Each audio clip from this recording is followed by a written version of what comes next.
කොහොමද මගේ යාළුවනේ ඔයාලට මේ වෙනකොට මාත් එක්ක එකතු වෙලා ඉන්න යාළුවෝ වගේම මාත් එක්ක ඉස්සරහට එකතු වෙන යාළුවෝ හැමෝම මං ආදරයෙන් මගේ channel එකට පිළිගන්නවා.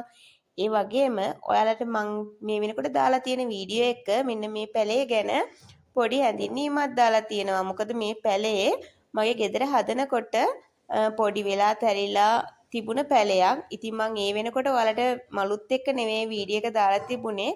හැබැයි එදාගත්ත පොඩි වීඩියෝ කොටසක් අද මං ඔයාලට පෙන්වන්න තීරණය කරා. මොකද අද ඒ පැලේ මල් ගොඩාක් පිරීලා තියෙනවා. ඒ නිසා මං හිතුවා මේ ගහ කොහොමද තිබුණේ දැන් කොහොමද තියෙන්නේ කියලා ඔයාලට පෙන්වන්න. මොකද මේ වීඩියෝ ගොඩක් දිග වීඩියෝ එකක් නෙවෙයි. ඒ නිසා ඔයාලා මෙන්න මේ වීඩියෝ එකෙන් ඔයාලටත් ජපන් අරලි පැලයක් තියෙනවා නම් මිදුලේ කොහේ හරි පොඩි අදහසක් අරගෙන ගේ ඉස්සරහා ලස්සන කරගන්න පුළුවන් වේවි කියලා මම හිතනවා. ඉතින් මෙන්න මේ පැලයේ මම ඔයාලට කිව්වනේ තැල්ලා පොඩි වෙලා මැරිලා තිබුණ පැලයක් කියලා. ඉතින් සාමාන්‍යයෙන් ජපන් අරලේ කියන්නේ ඉතා ඉක්මනින් මැරෙන පැලයක් නෙවෙයි.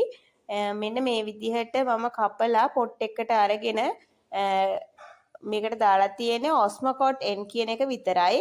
ඉතින් මං ගාව ඒවා තිබුණ නිසා මං ඒ කිහිපයක් ඇට කිහිපයක් දැම්මා. මොකද මාධ්‍ය විදිහට පස් එකතු කරලා නැහැ.